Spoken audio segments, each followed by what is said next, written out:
I'm here this morning with Professor Andre Terencio, the co-owner of BJJ Chicago, along with Professor Hannette Staack.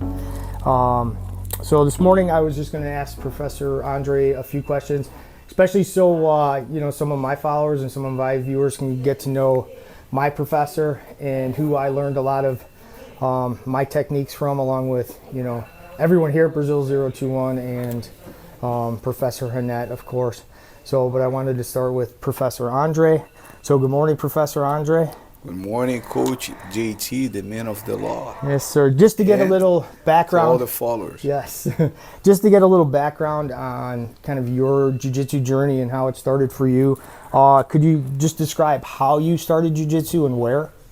So basically, my first experience in jiu-jitsu was in 1990.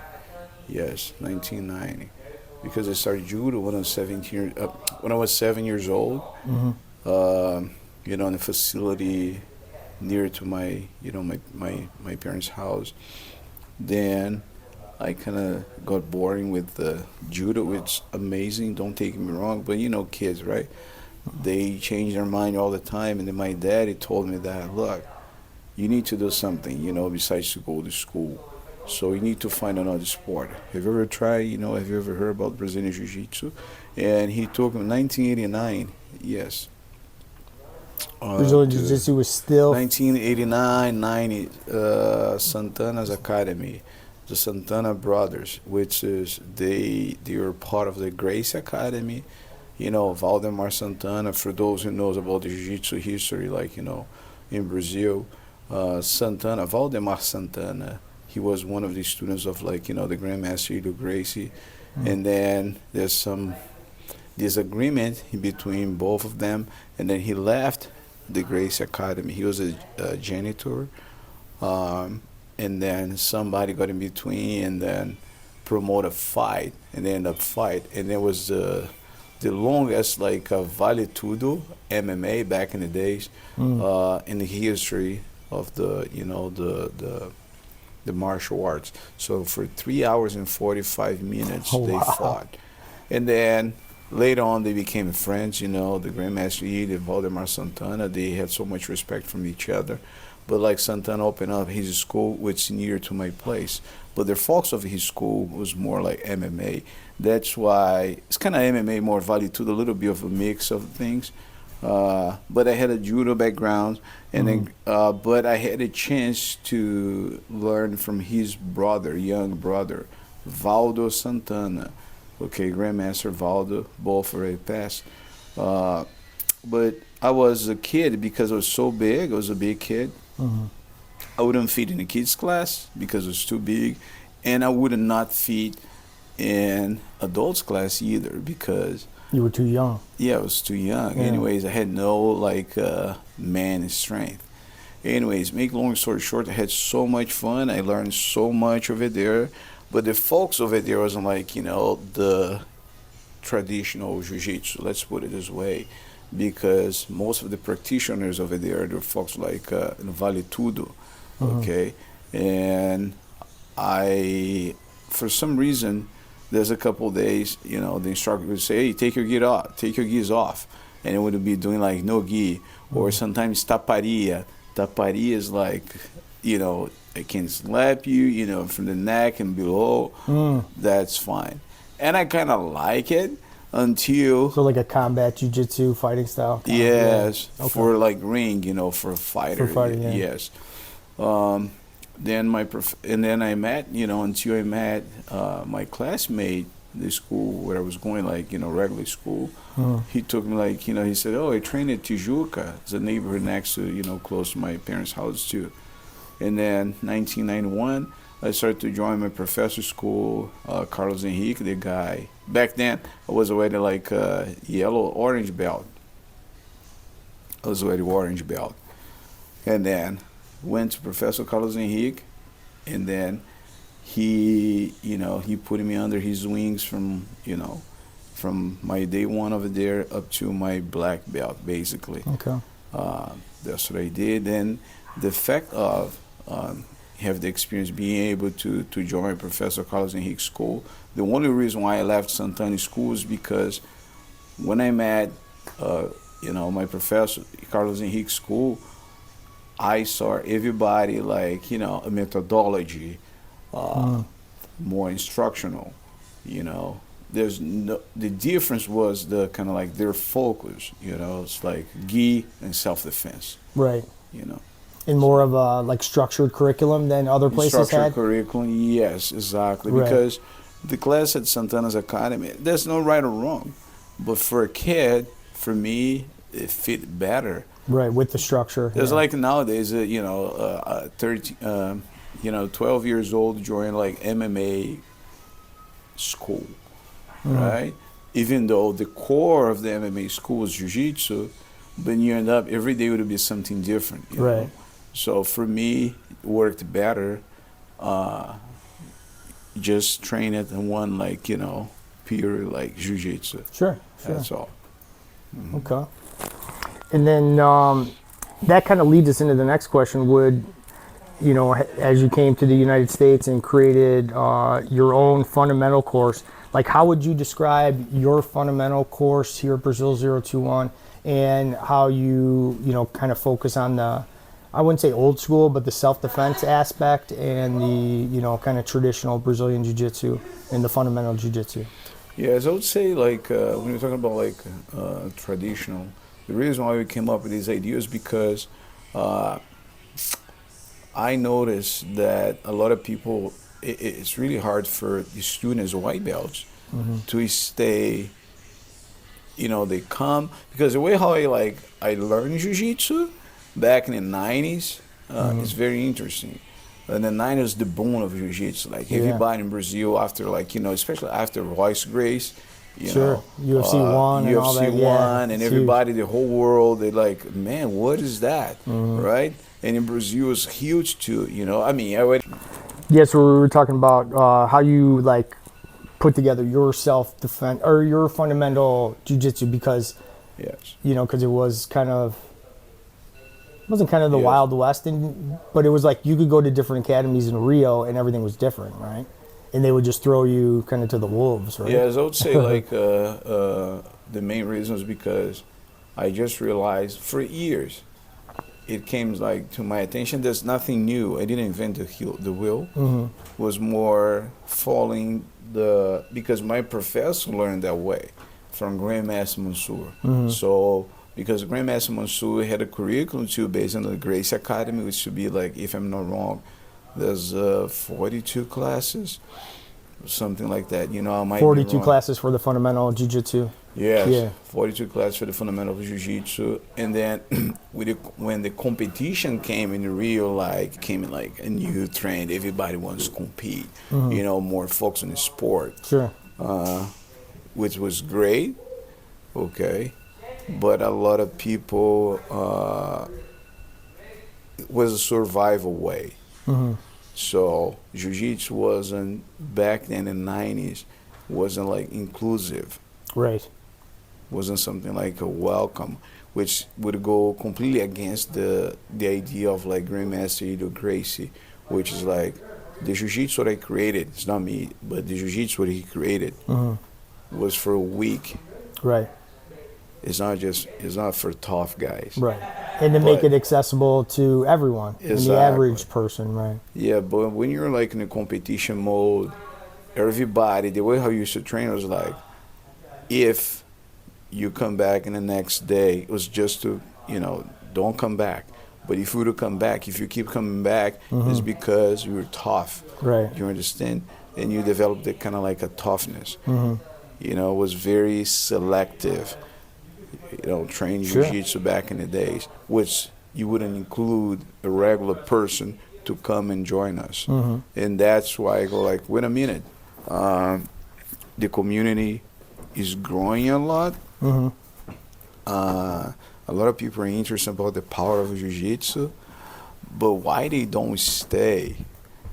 Right. Why doesn't the average student come in and stay? Yeah, right. They come, they try, but they and they go oh man, this is not for me. Right. It should, this is wrong because it shouldn't be like that. True. And I go wait a minute. So we need to do something different. You know, we should have a curriculum decent, which kind of like this. You learn like the self-defense, you know, develop like solid basic, and then you do the student a lot of specific training, which for me is one of the most powerful things, like the specific training, because you be develop like a body awareness, okay, and then you make this smooth transition to advanced class, which more roles. Right. You understand? Right. And because if you think about like only 5, not even 5% of jiu-jitsu community likes to compete. People looking for jiu-jitsu because it still relate to the effectiveness of jiu-jitsu for self-defense aspect. You understand? Even though, you know, the competition has been growing a lot, you know, IBJJF has been doing like a tremendous job. I work in IBJJF for 18 years as a head referee too. But going back to your question, that was the main reason ever since. So the students has been staying longer. It's not only with us, and they don't come with the fear of like, oh my gosh, you know, am I getting beat up today? Right. You know, I'm going to get smashed. No, it's kind of very welcome class. Right. So, and where they could start off slow and work their way in and, you know, feel welcome and comfortable in learning a new skill. And with a sense they still learn. Right. Because especially when you do this specific training, like specific training would say is good for everybody. Even like a black belts, because okay, hard belts, how many times they allow themselves to kind of like to be in a bad position, right? To be in an uncomfortable position. True. Not really, because we all tend to kind of hesitate. Right. Like for hard belts, and the reason why the hard belts still come in our fundamentals class is because of this, because it shows your weakness, it shows the holes in your game.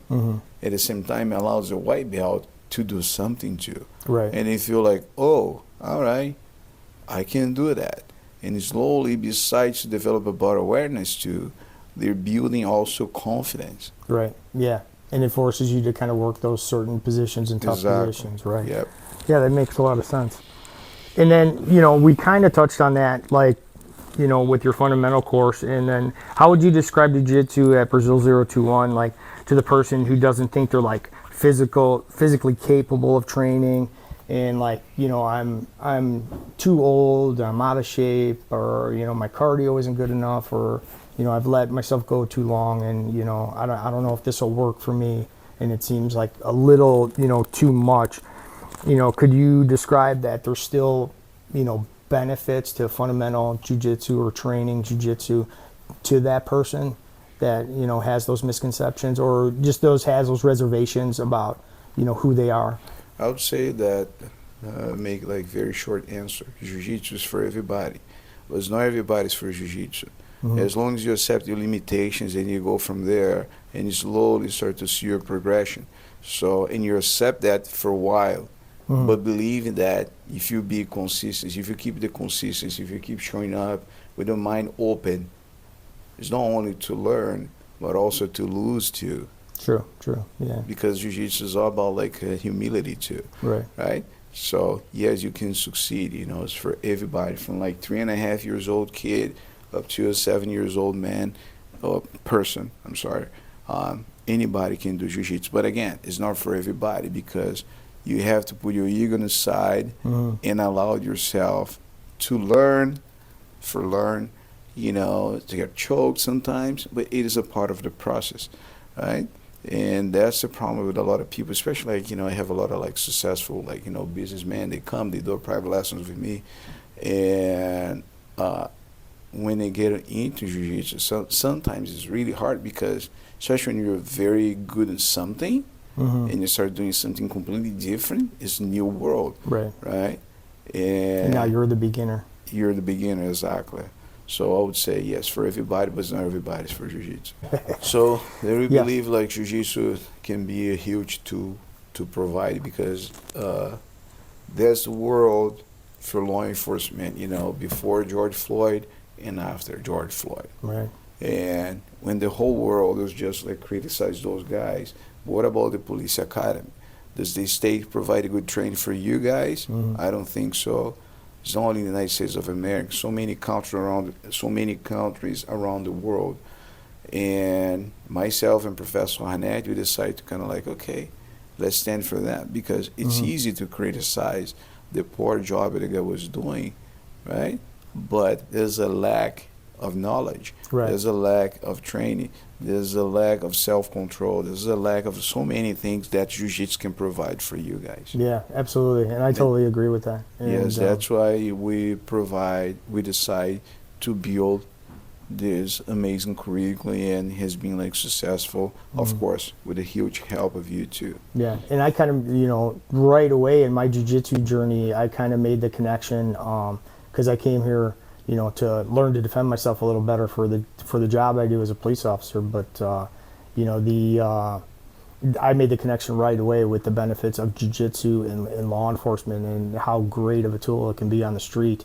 And the like you said, it's not only the United States, but it's all over the world, how the police are, I would say undertrained and lack of training. And, I really think that Brazilian Jiu-Jitsu can make a huge difference if it's incorporated into law enforcement training. And, you guys got it down. The system works. It's a good system. And, I definitely agree with it.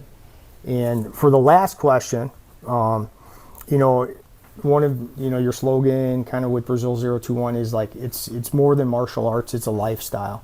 So could you describe kind of the jiu-jitsu lifestyle, like with physical health, mental health, just the benefits of jiu-jitsu and kind of how it incorporates like into a lifestyle? Oh yeah, I'm very thankful. I thank this too. I give the credit to the Grace family, even though there's so many people like, oh, they didn't create jiu-jitsu, but they made the Jiu-Jitsu unique because of this style. Elio Grace developed, his own style, which is like, emphasize more in a guard, okay, and a self-defense program. But more than this, the Grandmaster Carlos, he was all about like healthy, all the benefits, and it includes this like, in his own family. Right. And people from like including eating healthy, taking care of yourself, right? Exactly. It's not just like, oh, you're gonna be tough. It's not tough, but you'll be able to defend yourself. But what about the other aspects in your life? And I mean, we're not perfect, but you try.